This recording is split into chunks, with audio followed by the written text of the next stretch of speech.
ఆయన యాకోబులో ఏ దోషమును కనుగొనలేదు. నువ్వు నిర్దోషత్వం, నిన్ను బతికించే నిర్దోషత్వమే కాపాడేది.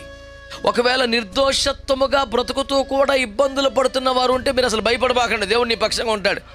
తీసుకెళ్ళి సింహాల బోన్లో పడేశారు ఎవరినే?